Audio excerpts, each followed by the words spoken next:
I do? I am a marriage counselor, a teacher, let's see, social worker, psychologist, psychiatrist, a police officer, medical first responder, firefighter. I mean, we do so many things every night that are outside of putting handcuffs on people and writing tickets. The solving the marital disputes. People don't think about that. That's something you do every single night, is solve a family problem. Obviously the fun and exciting stuff, the crime fighting stuff is what gets on TV. I don't think that somebody would want to go and watch me try and track down a dog that's running loose through a neighborhood and taking it out to the pound, but that's what we do. You know, there's a lot of not exciting stuff that we do, but it is, in one way or another, it's helping people. I'm used to getting flipped off on a daily basis, or just driving through a neighborhood and have somebody saying, you know, F the police. And that's something that's become pretty normal throughout the day. Boy, I've been called just about everything, from every racial epithet you can think of to just about every derogatory term.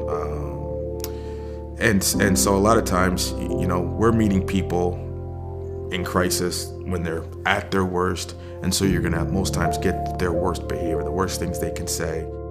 You try not to take it personally. That person has their own situation going on. You know, maybe they didn't want to go to jail on their warrant because their kid's birthday is tomorrow. You know, we're put in a position a lot of times where we've got to make decisions that are going to affect someone's life, and may not affect just one person's life, but may affect several people's lives. So you're talking about when they're clearly probably violating policy, and we're talking about an officer assaulting someone type of deal.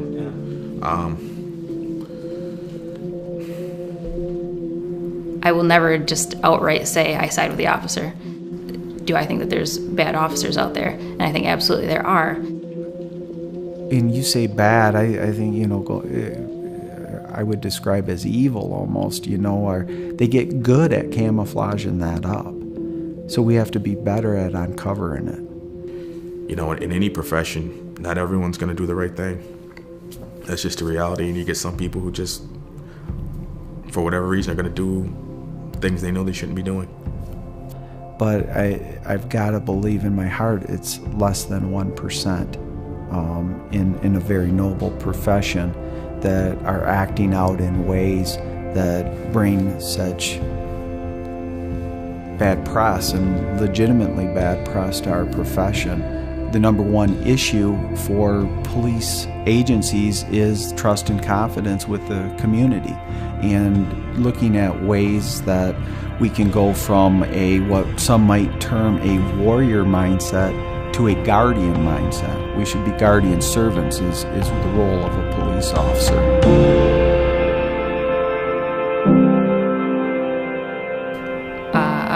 Very memorable, I guess, bad day for me was when I was part of an investigation for a child abuse case, which ended in the homicide of that child. And that was hard because the child was the same age as my daughter. So coming home after dealing with that and then seeing my daughter, it was one of those things where you come home and you're just overcome with emotion, seeing my daughter alive. And it was just one of those things where it just hits you when you get home, how good you have it.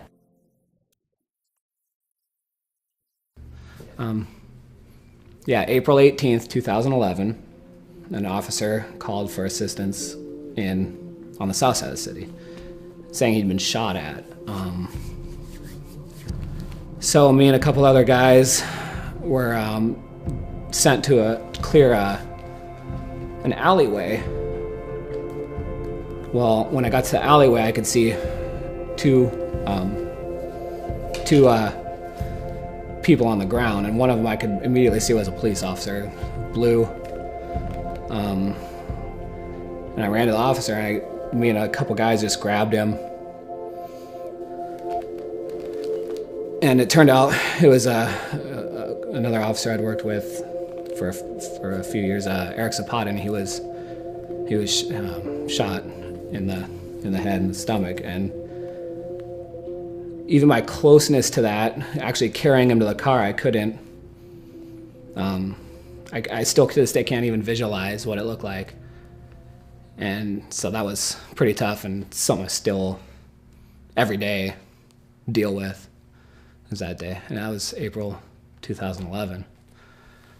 And yeah, it was still difficult.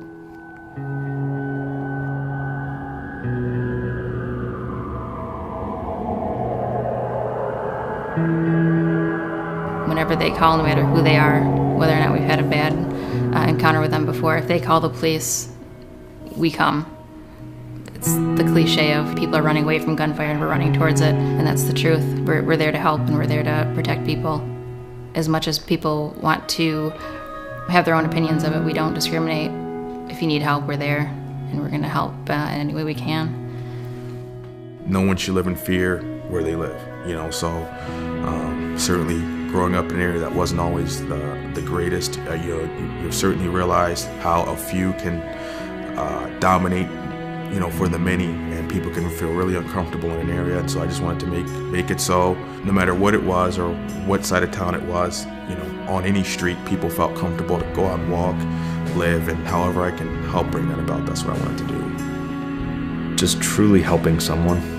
That might sound cliche, but it's, I think that's where you get the most satisfaction in this line of work. My experience has been overwhelmingly the majority of men and women that I'm working around truly want to serve, and they want to fill that capacity of being a servant leader. So we're here for them, I guess, is what I'd really want our public to know. I would like to just remind them, I guess, that we're real people and that we don't get in this job for the money. Pay's not that great. I guess I'd just really like to remind them that we're in this job to do good and that we can't do it without the public's help.